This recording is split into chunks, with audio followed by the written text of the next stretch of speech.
भौतिक शास्त्र, हम इसमें पढ़ते हैं केमिस्ट्री,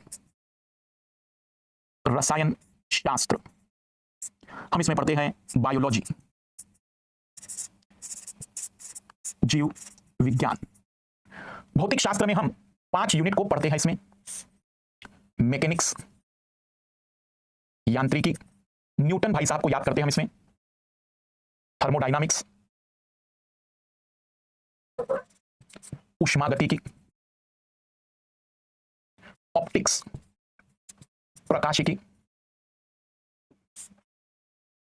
इलेक्ट्रिसिटी एंड मैग्नेटिज्म, विद्युतैकी और चुंबकत्व,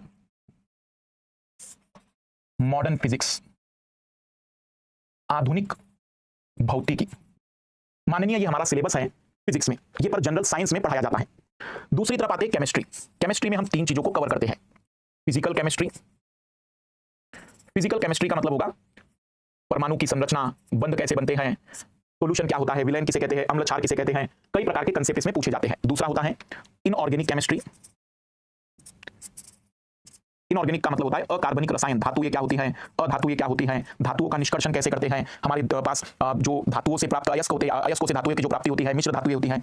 और तीसरा होता है कार्बनिक रसायन, ऑर्गेनिक केमिस्ट्री। कार्बनिक रसायन में कोई आईयूपीएससी नॉमेनक्लेचर अगर पढ़ा रहा हो तो वो गधा है, मेरे शब्द कठोर लगेंगे, क्योंकि यूपीएससी में कार्बनिक रसायन का मतलब पेट्रोल, डीजल, कोयला, एल्कोहल, फिर विस्फोटक पदार्थ जो हमारे दैनिक जीवन में यूज होते हैं, साबुन, डिटर्जेंट, इस तरीके की चीजों को जानना होता है, दवाइयां, इसको कहते हैं ऑर्गेनिक केमिस्ट्री। ये जनरल साइंस में पढ़ना पड़ता है, बिल्कुल जीरो से मैं चाहता हूं सब चीजें पता चले।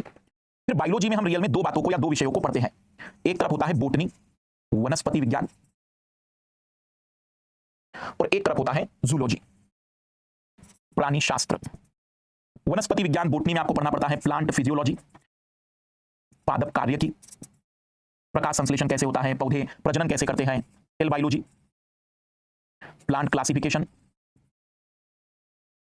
पादप वर्गीकरण, कोशिका विज्ञान। फिर जूलॉजी में हमें पढ़ना पड़ता है ह्यूमन फिजियोलॉजी, मानव कार्य की, अनुवांशिकी, जेनेटिक्स, एनिमल क्लासिफिकेशन, जंतु वर्गीकरण, डिजीज, बीमारियां, जितने भी प्रकार की बीमारियों के बारे में हम बातचीत कर सकते हैं। ये साइंस है, ये विज्ञान है। विज्ञान में फिजिक्स पढ़ना होगा, केमिस्ट्री पढ़ना होगा और बायोलॉजी पढ़ना होगा। पर क्या हम इस सीरीज में इसे कवर करने वाले हैं? बिल्कुल भी नहीं।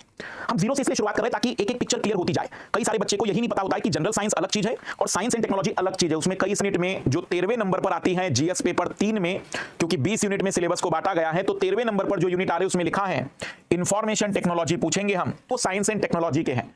तो प्रीलिम्स के सिलेबस को कोई नोट डाउन मत करना, किसी काम का नहीं है, क्योंकि कुछ बताया भी नहीं है। एक लाइन देकर बता दिया, मैं जो चाहूँ वो पूछ सकता हूं। लेकिन जीएस पेपर 3 में जिसमें इकोनॉमी का सिलेबस आता है, बायोडायवर्सिटी वाला सिलेबस आता है, इंटरनल सिक्योरिटी वाला सिलेबस आता है, डिजास्टर मैनेजमेंट आता है, उसमें टेक्नोलॉजी के नाम से सिलेबस है और काफी अच्छे से है। जीएस पेपर 3 में यूपीएससी ने सिलेबस को 20 भागों में बांटा है। 20 भागों को मैंने यूनिट नाम दे दिया, तो 20 यूनिट में बांटा है। और इसमें जो यूनिट 11, 12 और 13 है, उसमें पूरी तरह से डिटेल में बताया है कि वो भाई साहब हमसे क्या पूछना चाहता है। तो जीएस पेपर 3 में सिलेबस काफी अच्छा दिया हुआ है। 11वीं यूनिट में महोदय ने लिखा है कि साइंस एंड टेक्नोलॉजी, विकास और अनुप्रयोग, रोजमर्रा के जीवन पर इसका प्रभाव। अब जैसे रोजमर्रा